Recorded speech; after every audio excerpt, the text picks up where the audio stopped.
Y'all want to see a dead body? Ooh, let me get another cup of coffee first. So good. So listen, y'all remember Josh Hawley? This Josh Hawley. Y'all remember him, right?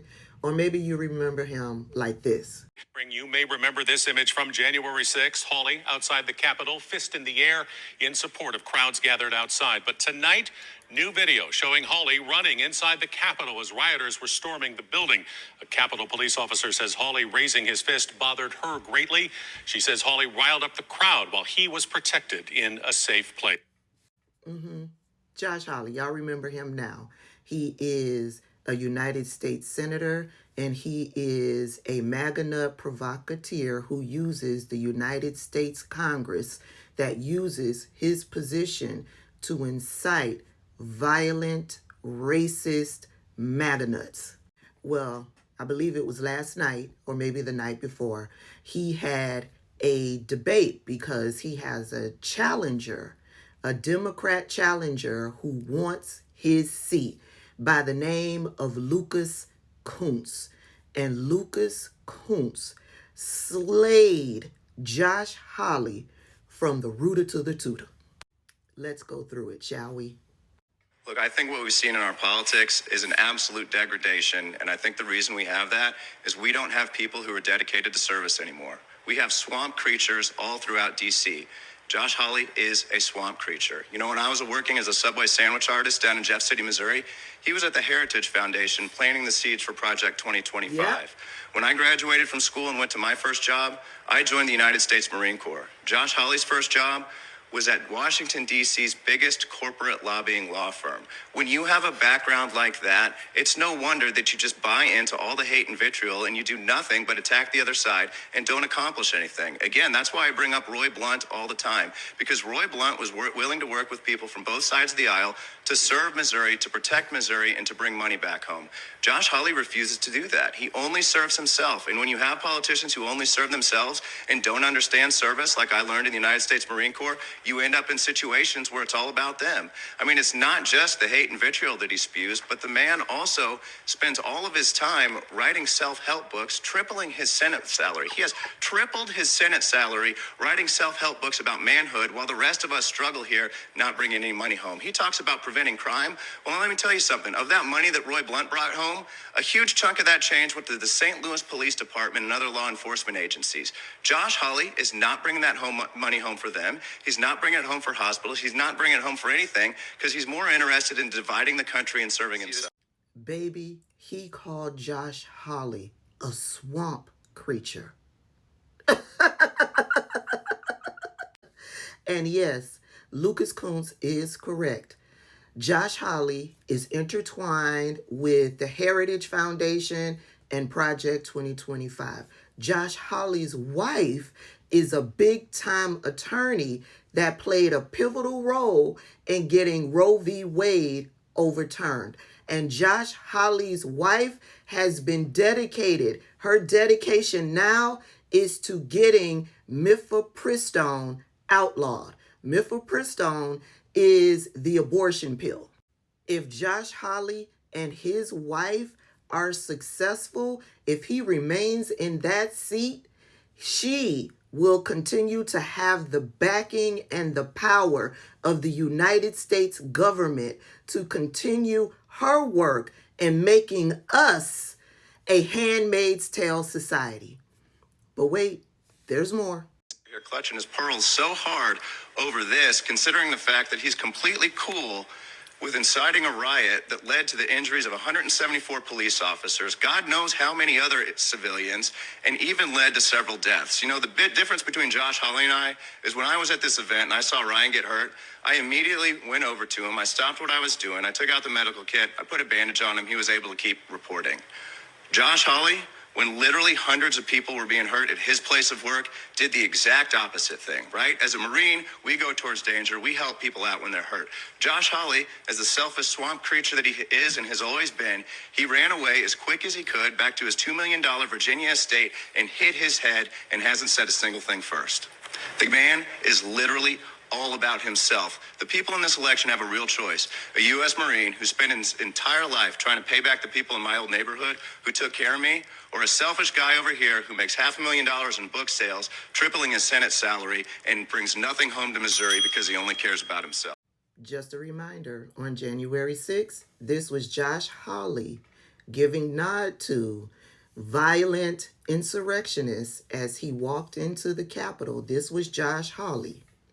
And then after inciting the MAGA nuts, this was Josh Hawley running for safety.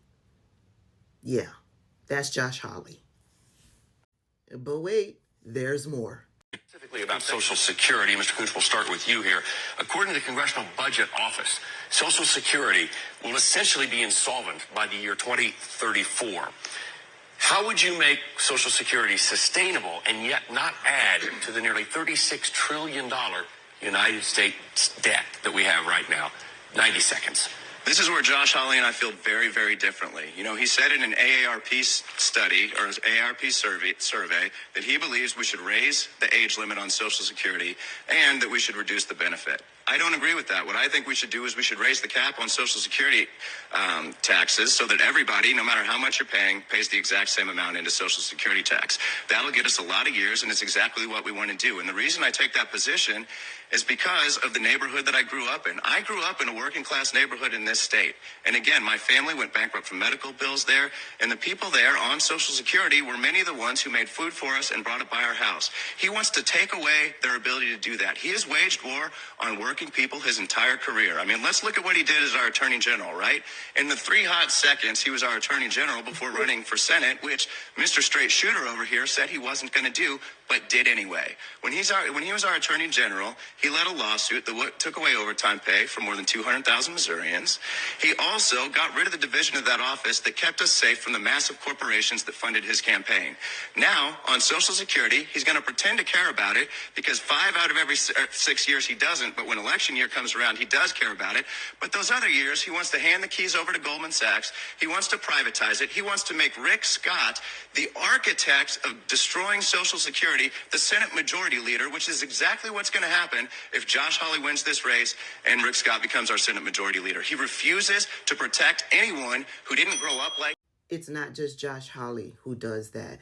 All the Republicans do that. They talk about Social Security and Medicare in code. They use the words entitlement programs as if this is something that is being given to you and not something that you've paid into for years. When you hear Republicans talk about entitlement programs, that means Social Security and Medicare. So when you hear Senator Mike Lee, who's out there talking about getting rid of entitlement programs, when you hear Senator Lindsey Graham talk about getting rid of entitlement programs, when you hear Donald Trump himself say that they're going to get rid of entitlement programs, please know that they are talking about Social Security and Medicare.